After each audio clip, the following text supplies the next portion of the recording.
डरते नहीं दुनिया में मुसलमान किसी से,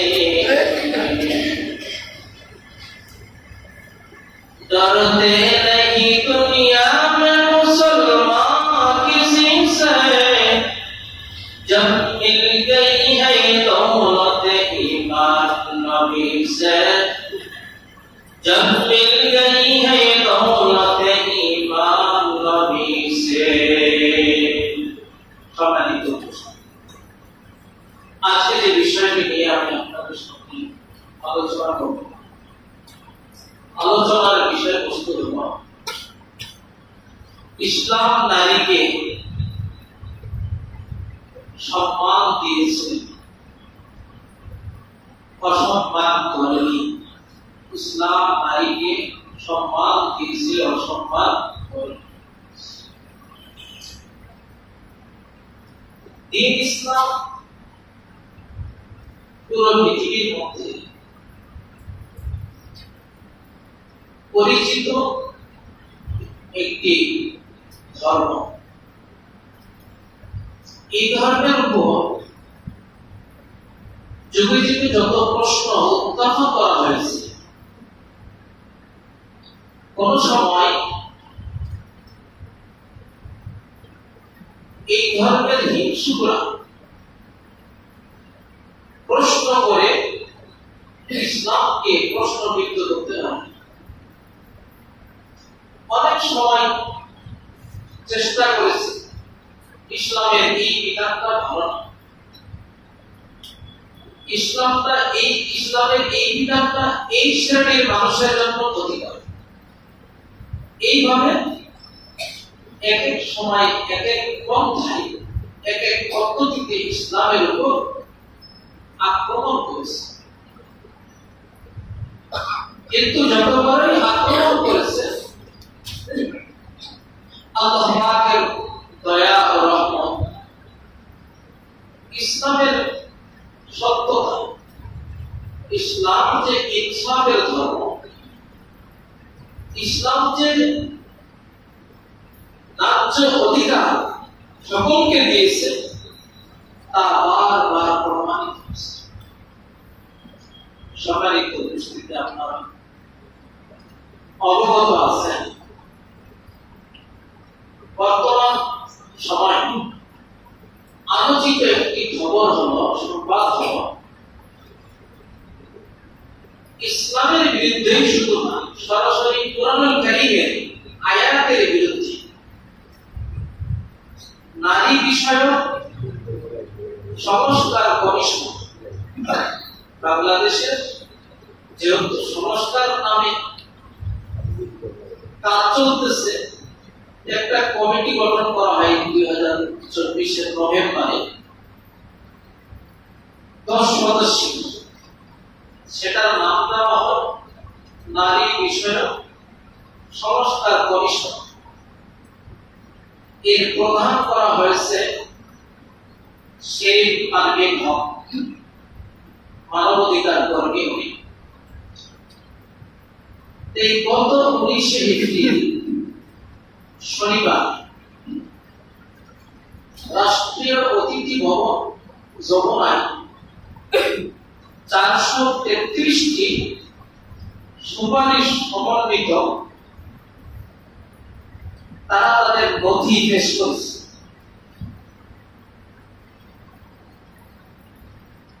এর মধ্যে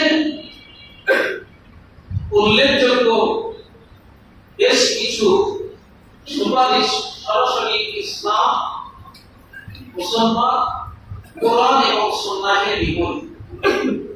কিছু তো এমন আছে যেটা ইসলাম কেন কোন ধর্মের মানুষই এটা মানে।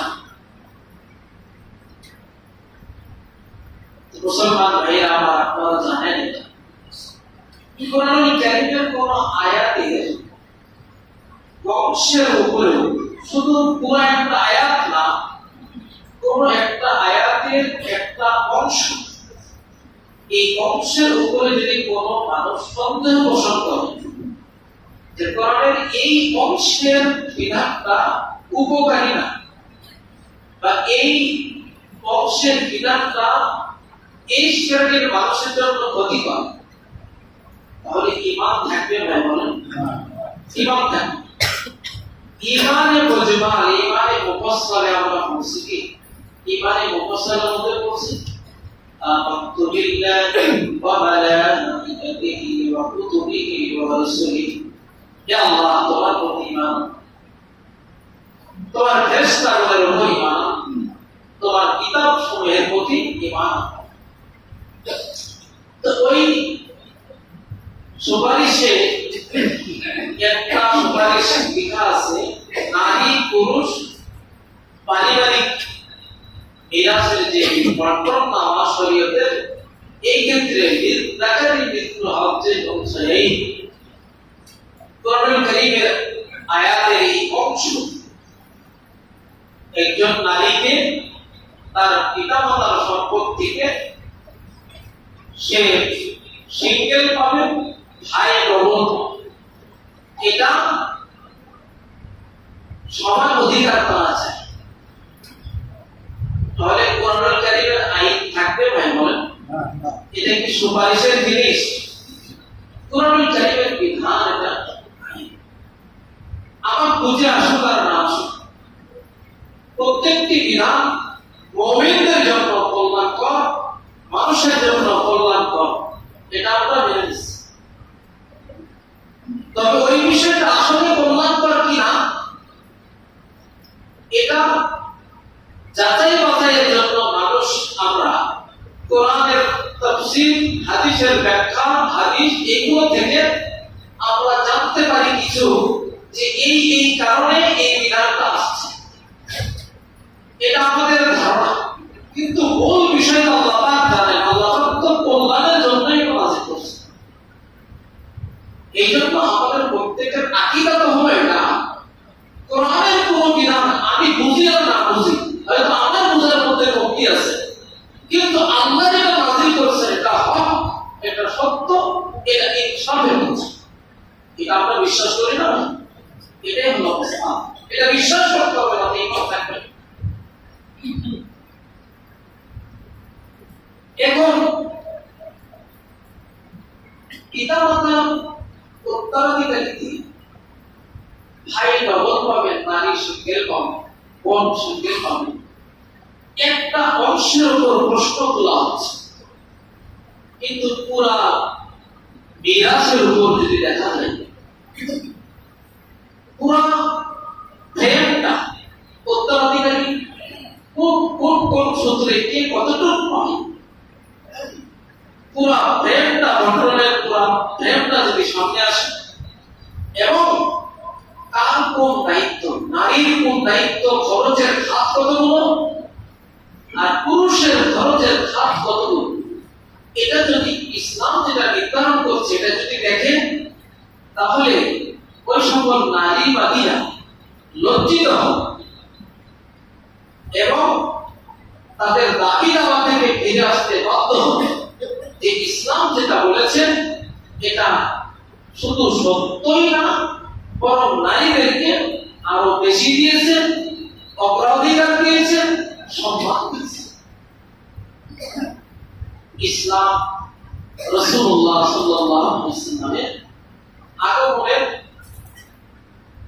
পূর্বের অবস্থা যেটা ছিল নারীদের উপর, তার থেকে ইসলাম আসার পরে নারীদেরকে কি সম্মান দিচ্ছে, শুধু একটু যদি আমরা খেয়াল করি, কোরআনের কারীমের মধ্যে আল্লাহ তাআলা ওই জাহিলিয়াতের একটা চিত্র তুলে দিচ্ছে।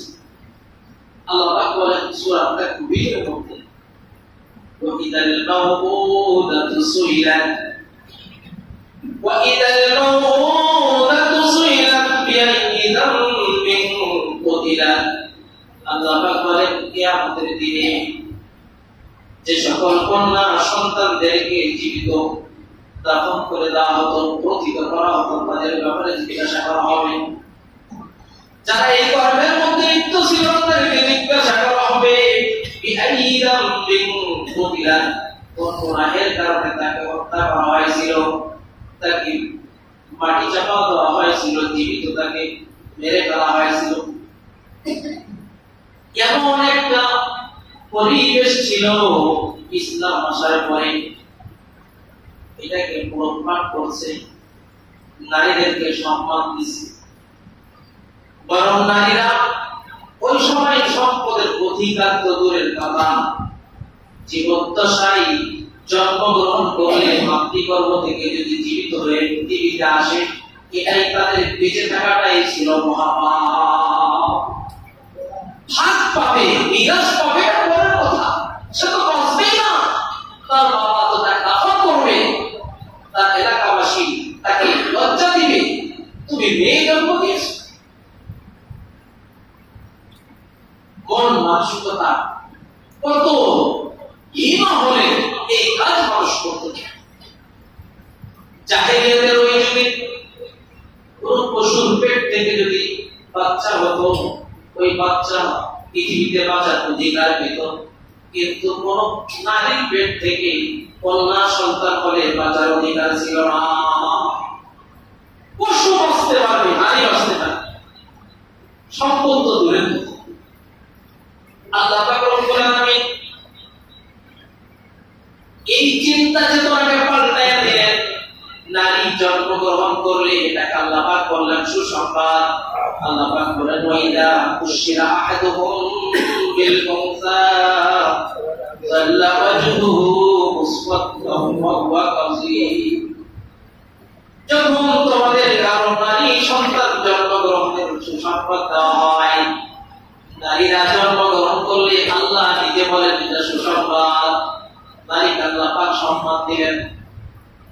আল্লাহ পাক বলেন ইদা উশিরা আহাদুহুম, যখন তাদের কাউকে সুসংবাদ দেওয়া হয় বিল উনসা, নারী জন্মগ্রহণের ব্যাপারে, নারী কন্যা সন্তান জন্মের ব্যাপারে, যাল্লা ওয়াজহুহু মুসওয়াদ্দান ওয়া হুয়া কাযীম, তখন ওই ব্যক্তির চেহারা, পিতার চেহারাটা কালো হয়ে যায়, মলিন হয়ে যায়, আর মনস্তবে সর্বক্ষণ ক্লিষ্ট হতে। ও ভাই, এটা নারীদের চিত্র কেমন ছিল এটা ইসলাম তুলে ধরেছে। সে তখন কি বলে, কম থেকে নিজেকে গোপন করে, সভ্যতা এর সামনে আর আসতে চায় না। কেন? সে যে কন্যার পিতা হয়েছে।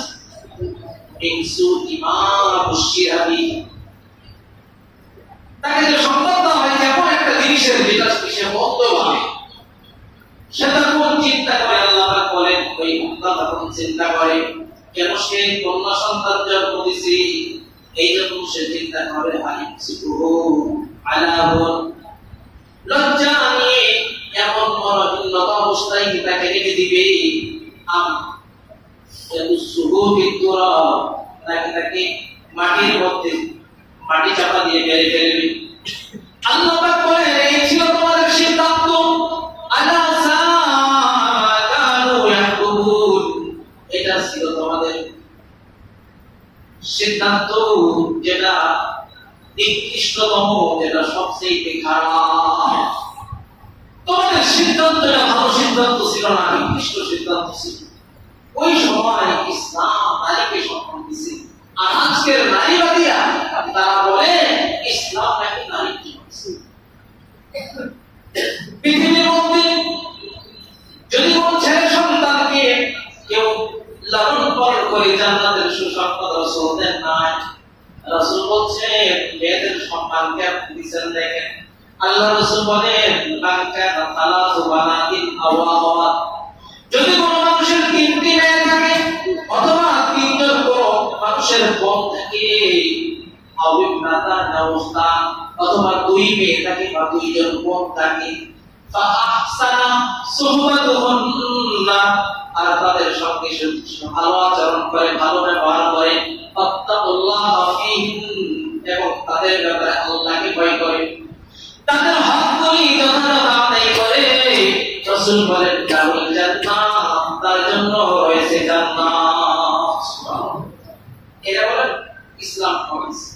রাসূল বলেন নারীকে যদি লালন পালন করে, হোক তোমার বোন, হোক তোমার মেয়ে, দুইজন হোক তিনজন হোক, রাসূল বলছেন তোমার জন্য জান্নাত দিয়ে উত্তম আদব আখলাক দিয়া যদি তুমি তাদেরকে বড় করে বিবাহ শাদী নিয়ে দিতে পারো, তোমার জন্য জান্নাত। ইসলাম ঠকাইছে ভাই বলেন, এটা সুসংবাদ না? আল্লাহ রাসূল আরো বলেন শুধু তাই না, মান আলা জারিয়াতান মান আলা জারিয়াতাই, দুইটা মেয়ের লালন পালন যে ব্যক্তি করবে, উত্তম আদব আখলাক শিখাইয়া স্বামীর উপায় সে পাঠায়া দেবে বিয়ের মাধ্যমে। রাসূল বলেন দাখালতু আনা ওয়া হুয়া আল জান্নাহ, আমি এবং ওই ব্যক্তি জান্নাতের মধ্যে থাকবো। আল্লাহ রাসূল দুইটা আঙ্গুলি তুলে দেখাইলেন, কাহাতাইহি ওয়া আশারা ইসবাইহি, এইভাবে দুইটা আঙ্গুলের দিকে ইশারা করে দেখায়া বলতেছেন আনা ওয়া হুয়া আল জান্নাহ, আমি আর সে জান্নাত, এইভাবে না। ইসলাম নারীকে ঠকাইছে মোহাম্মদ, নারীকে ঠকায় নাই, সম্মান দেয়। এই হাদিসের মধ্যে আমরা পাই রাসূল সাল্লাল্লাহু আলাইহি ওয়াসাল্লাম এবং তার আইনকবি এই ধর্ম ইসলাম কেবলমাত্র নারীকে ন্যায্য অধিকার দিয়েছে, ইসলামকে সম্মান দিয়েছে, সমান অধিকার। এই কথাটাই ভুল। পৃথিবীতে মানুষ নারী পুরুষের সমান অধিকার তো দূরের কথা, পুরুষ পুরুষকেও তো সমান অধিকারকে দিতে হবে। একজন অফিসে একজন ম্যানেজার থাকেন, সাধারণ কিছু চাকরিজীবী থাকেন, কিছু কর্মচারী থাকেন, সবার বেতন, সবার টাইম, সবার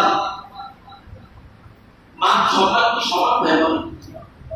একজন সরকারি অফিসের পিয়ন যদি বলে যে উনিও মানুষ আমিও মানুষ, ওনার চেয়ারটা হলো 20,000 টাকার দামে, কোনো দিকে ঘুরলে নিচে ঘুরতে হয় না, চেয়ার ঘুরলে, আর আমি বারান্দায় বাইরে দাঁড়িয়ে আছি, যতক্ষণ পর্যন্ত লোক আসতে থাকবে দরজা খুলবার ঢুকাইবো, খুলবার ঢুকাইবো, ওইও মানুষ আমিও মানুষ, সমান অধিকার চাই। সরকার দিতে পারবে সমান অধিকার? সমান অধিকার চাওয়াটা বেইমানি, সমান অধিকার এটা ভুল কথা। ন্যায্য অধিকার কি বলতে হয় বলেন? ন্যায্য অধিকার, সমান অধিকার কেউ কাউকে দেবে না। একজন রিক্সা চালক আর একজন চেয়ারম্যান দুইজন সমান অধিকার সমান হবে বলেন? একজন রিলিফের মাল যাইতেছে কাউন্সিলর, একজন রিলিফের মাল দিতেছে, সমান অধিকার? সমান অধিকার পুরুষ পুরুষকেও দিতে পারবেন, আর পুরুষ আর নারী ইন্তজাম এরা তো দিতেই পারবে। তবে লিড জায়গায় মিশ্র হস্তের অংশ এই পিতামাতা উত্তরাধিকারে ওয়ারিস সূত্রে ছেলে ডবল মেয়ে সিঙ্গেল পাই কেন, এটা তো ওদের মাথা খারাপ, মন খারাপ করে। তো দেখেন এটা বুঝতে হবে, বুঝার ভুল, বুঝার ভুল। এইখানে কেবল ছেলের জন্য ডবল, মেয়ের জন্য সিঙ্গেল আল্লাহ পাক করেছেন, এটা না বুঝে প্রশ্ন করা এটা ভুল।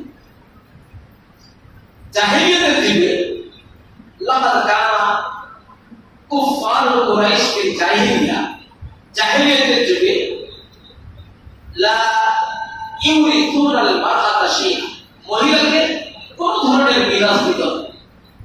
ফালাম্মা ফাজা আল ইসলাম লিইনসাফি মিন যালিকা যুলম, ওই জুলুমকে মিটাইয়া দেওয়ার জন্য ইসলাম যখন আসলো, নারীকে ন্যায্য অধিকার দিল, নারীকে ন্যায্য অধিকার দিল। ন্যায্য অধিকারটা কি?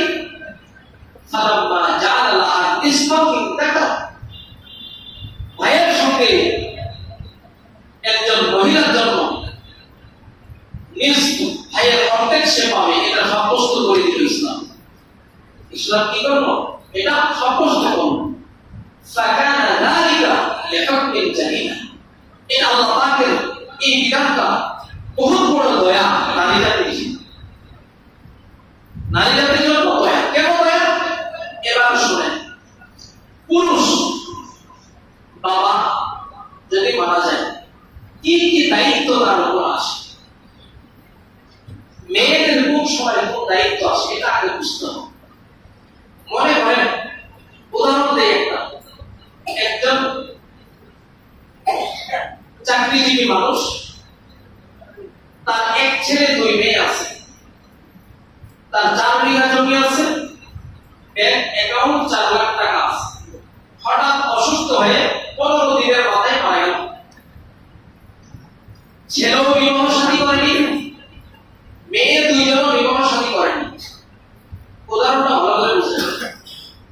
এখন ব্যাংক অ্যাকাউন্টে আছে 4 লাখ টাকা, 4 বিঘা জমির সে মালিক, বাড়িটা আছে 4 কাঠা উপর, 4টা রুম আছে বাড়ি, ফ্ল্যাট বাসা।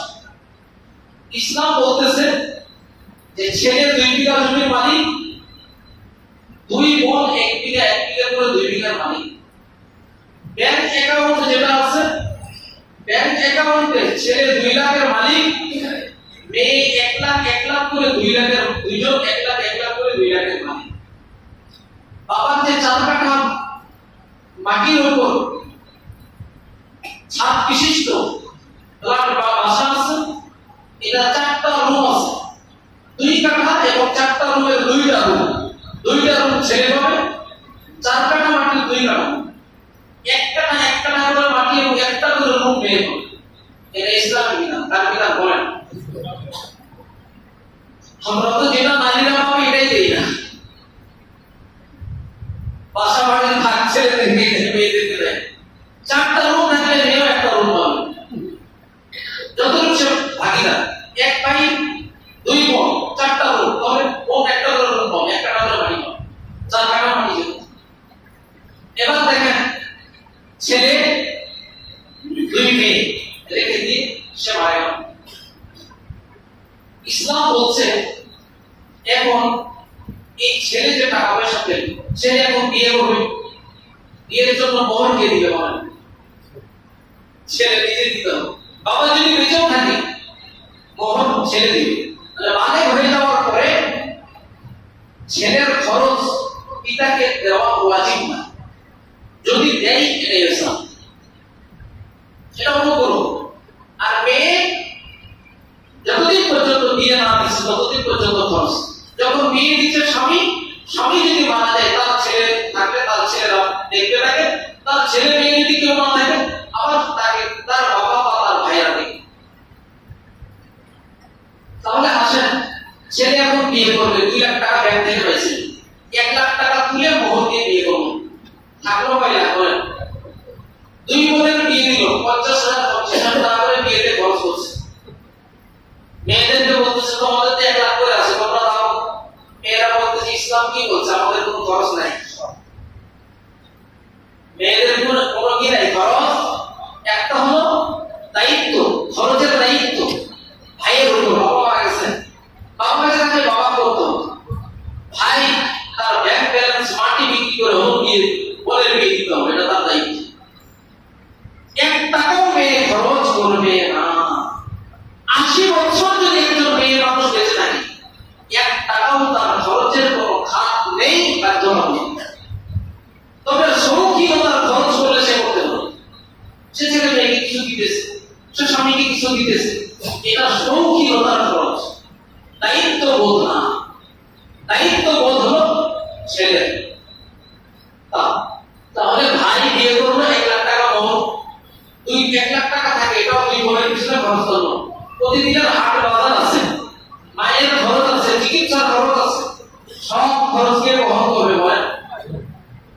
তাহলে একটা মোহর দিল, সারা জীবন নিজের খরচ, সারা জীবন স্ত্রীর খরচ, সারা জীবন তার সন্তানের খরচ, হাত কত। মেয়েদেরকে না দিয়া ছেলেদের সবগুলো দিয়ে দিলেও এই হিসাবে হতো। যেটা দিছে এটা বোনাস, যেটা দিছে শরীরে দেয় কি বলেন বোনাস। আপনি চিন্তা করেন একজন পুরুষের জন্য আন্নার রাজুলাল মুসলিম হুয়া মুকাল্লাফুন বিন-নাফাকা আলা নাফসিহি ওয়া আলা যাওজাতিহি ওয়া আলা আওলাদিহি। 3টা আবশ্যকীয় খাতা। একটা হচ্ছে বানে হয়ে গেলে যতদিন বাঁচবে পুরুষ নিজের খরচ নিজে চালাতে হবে। স্ত্রীর খরচ যতদিন বাঁচবে স্ত্রীকে সে চালাতে হবে, স্ত্রীর যাবতীয় খরচ করতে হবে। যতদিন বাঁচবে সন্তানাদির খরচ করতে হবে। এটাকে বলা হচ্ছে দেশে মুকাল্লাফ বিল নাফা আলা নাফসিহি ওয়া যাওজাতিহি ওয়া আওলাদিহি, নিজের খরচ করবে, স্ত্রীর খরচ করবে, সন্তানদের খরচ করবে। বাবা মাকে তো পালবেই, বাবা মা যদি অসহায় হয়, দরিদ্র হয়, কোন ভাই যদি অসহায় হয়, ভাইকেও পালবে, বোন অসহায়, বোনকেও পালবে। কতগুলো দায়িত্ব চিন্তা করে মুসলমান ভাইরা আমার। তাহলে ইসলাম কি নারীদের ধোয়াইছে?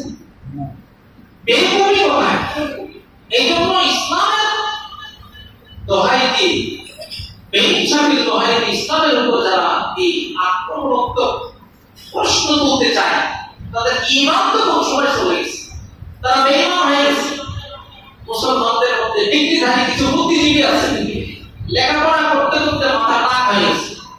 এই বলে সবকিছুই মানি, আমি তো হজে করে আসছি ভাই, কিন্তু আসলে মেয়ের জমিটা একটু কম পাচ্ছে, এটা একটু সমস্যা। তার হজ থাকবে ভাই, বলেন নতুন করে কালিমা করতে হবে। এই জন্য সাবধান, সাবধান। কথা বললেই শুধু হয় না, অজু করলে অজু ভেঙে যাওয়ার কিছু কারণ আছে, ওইগুলো জানতে হয়। নামাজ আদায় করতেছি আমরা, নামাজ ভঙ্গের কিছু কারণ আছে, এগুলো জানতে হয়। ঈমান জানছে আল্লাহর প্রতি, ঈমান ভঙ্গের কিছু কারণ আছে, এগুলো জানা লাগে। কোন একটা আয়াতের অংশের উপর যদি সামান্য পরিমাণ সন্দেহ করে, তাহলে কি হয়ে যাবে বলেন? ঈমান চলে যাবে। আবার তাকে নতুন করে কালিমা করে মুসলমান হতে হবে, এটা ইসলামের বিধান, এটা ফতোয়া, এটা মাসলা। এই জন্য যারা এইরকম ভুল বুঝের মধ্যে আছে, তাদের বলা উচিত এই কথা, ইসলাম সর্বদা ন্যায্য অধিকার দেয়। ইসলাম সবসময় কি দেয়? ন্যায্য অধিকার। এই জন্য বর্তমান সময় প্রধান উপদেষ্টার কাছে সকল মুসলমানদের দাবি হচ্ছে এটাই, ইসলাম বিরোধী যে সকল আইন করছে এগুলো বাতিল করতে হবে। আর যারা করেছে এরা এমন লেডিস, এরা বোঝার টাইম না মহাকাশ, পুরুষ না মহিলা, এটা বোঝা মুশকিল আছে। হিজড়াদেরকে দেখলেও তো বোঝা যায় যে এরা হিজড়া, দিকে দিকে মানুষ, কিন্তু এই কমিশন এমন এক কমিশন, এদেরকে বোঝা মুশকিল। এরা বোঝার টাইম না মহাকাশ, লাগাতার পাগলার আল্লাহ। এরপরে আরেকটা মারাত্মক, এটা কোন ধরনের মানুষ মানবে না, সেটা হল যৌনকর্মী যারা পতিতালয়ের নারীরা। এদের এই পেশাকে শ্রম হিসাবে ধরি, শ্রমিক আইন এটা সংশোধন করে শ্রমিক হিসাবে ধরে তাদের একটা বেতন, তাদের ন্যায্য মূল্য এটা নির্ধারণ করার জন্য সুপারিশ করছে সম্মানিত মুসলিম। তাদের উচিত ছিল এটা। পতিতালয় দেশের জন্য, সমাজের জন্য একটা ক্ষত, এই ক্ষতকে সারাইতে হবে। প্রত্যেকটা সমাজের মধ্যে যদি এইভাবে পতিতালয় তৈরি হয়, আপনি আমি আমাদের সন্তানদিকে ঠিক রাখতে পারবো বলেন? এর ইসলাম তো কোন ধর্মে এটা সমর্থন করে। এই জন্য তাদের ওইভাবে সুপারিশ না করে এইভাবে সুপারিশ করা উচিত ছিল যে আমাদের সমাজ ভেঙে পড়তেছে এই পতিতালয়ের কারণে, যৌনকর্মীদের কারণে। এই জন্য তাদেরকে সেই পথ থেকে ফিরিয়ে আনার জন্য ভালো ভালো তাদের যোগ্যতা অনুযায়ী ভালো ভালো প্রতিষ্ঠানে তাদের শ্রমের ব্যবস্থা করা, চাকরির ব্যবস্থা করা, এইভাবে বলা উচিত ছিল। কিন্তু বলেছে ওই সকল নারীরাও তো আমাদের কারো মন, কারো মেয়ে, যার মেয়ে এই পেশায় জড়িয়ে গেছে, সে পুরুষটাও, সে বাবাটাও কিন্তু চাইনি যে আমার মেয়েটা ওই পেশায় জড়ানো। ঘটনা করবে কোনো কারণবশত জড়িয়ে যেতে পারে, সমাজের পরিবেশের কারণে জড়াইছে, কিন্তু তার বাবাও এই জন্য জন্ম দেয় নাই যে সে পতিতালয় থেকে যৌনকর্মী হিসেবে উপার্জন করে তারপরে আল্লাহ পাক বলেন। এই জন্য মুসলমানদের মধ্যে সচেতনতা দরকার। সবসময় খেয়াল রাখতে হবে, কোরআন সুন্নাহর বিরুদ্ধে কোন আইন যদি হয় বা আইনের পদক্ষেপ নিতে যায়, গর্জে উঠতে হবে মুসলমানদের। এই জন্য দরকার ইসলামী চিন্তা চেতনা নিজের মধ্যে তৈরি করা এবং ইসলামকে সমর্থন করতে যা দরকার সেটাই সিদ্ধান্ত নেওয়া। সিদ্ধান্ত না। মুসলমান কোনদিন ভাই করা, মুসলমান কোনদিন ভাই করা, যে আইন পাশ করতে যাচ্ছে তা আমাদের পারিবারিক যে শান্তি এটা বিনষ্ট হয়ে যাবে। ইউরোপ, আমেরিকা তারা উন্নতির লাইনে আমাদের থেকে 100 বছর আগে গেছে, এটা সম্ভব। কিন্তু পারিবারিক লাইনে যে শান্তি, একজন পুরুষ চাকরি বাকরি থেকে, ব্যবসা বাণিজ্য থেকে, মাঠঘাট থেকে ফিরে গিয়ে সন্তানাদিকে দেখে, পরিবারের আসবাবপত্র, বাসার খাবার দাবার সব পরিবেশ দেখে যে আনন্দ পায়, যে তৃপ্তি পায়, এটা ওই দেশগুলোতে নাই, লন্ডনে নাই, আমেরিকায় নাই। পারিবারিক বিষয়টা তাদের এমন ভাবে ভেঙে গেছে, কেউ কাউকে তোয়াক্কা করে না, এমন ভাবে ধরে ধরেছে। আজ থেকে 200 বছর চেষ্টা করলেও তারা আমাদের মতো পারিবারিক উন্নতি আনতে পারবে। টাকা পয়সার উন্নতি লাইনে আমাদের থেকে 100 বছর আগাইছে, পারিবারিক লাইনে 200 বছর থেকে তারা পিছিয়েছে। কেউ কারো তোয়াক্কা করে না। মুসলমান ভাইরা আমার, সমান অধিকার কোনদিন হতে পারে। সমান অধিকারী যদি চাও, বিয়ের সময় তোমরা মোহর নাও, 1 লাখ টাকা তোমরা মোহর দিলে, পুরুষ তো বলবে যে বিয়ে তো আমি যেমন আমার প্রয়োজনে করতেছি, তুমিও তো তোমার প্রয়োজনে করতেছো আমাকে বিয়ে, আমি আমার প্রয়োজনে যখন তোমার করতেছি, তুমি তোমার প্রয়োজনে তো আমার করতেছো। আমি 1 লাখ টাকা মোহর দিতেছি, তুমি 1 লাখ টাকা যৌতুক দাও। সমান অধিকার মানে যৌতুকের আইনকে তারা আরো প্রবল করতেছে। মেয়ে যদি স্বামীর বাড়িতে যাই 1 বছর থাকে, ওই স্বামীও আমার শ্বশুর বাড়িতে 1 বছর থাকতে হবে না। সমান অধিকার কেমন হবে? 1 বছর থাকে স্বামীর বাড়ি, এবার শ্বশুর বাড়িতে পুরুষ 1 বছর থাকে, তাহলে না সমান অধিকার হবে? সমান অধিকারের কথা ইসলাম করে না, ন্যায্য অধিকারের কথা। ইসলাম নারীকে ন্যায্য অধিকার দিচ্ছে। এই জন্য নবীর সূত্রে যে দিন, যে ধর্ম আমরা পেয়েছি, এটা মুসলমানদের জন্য একটা পরিদীপ্ত ধর্ম। মুসলমানদের কোন সন্দেহ নেই, ইসলাম যে ন্যায্য ধর্ম, ইনসাফের ধর্ম। ইসলাম সর্বদা ইনসাফের কথা বলে, ইনসাফকে প্রতিষ্ঠা করতে চায়। এ ব্যাপারে কোন মুসলমানের সন্দেহ নাই।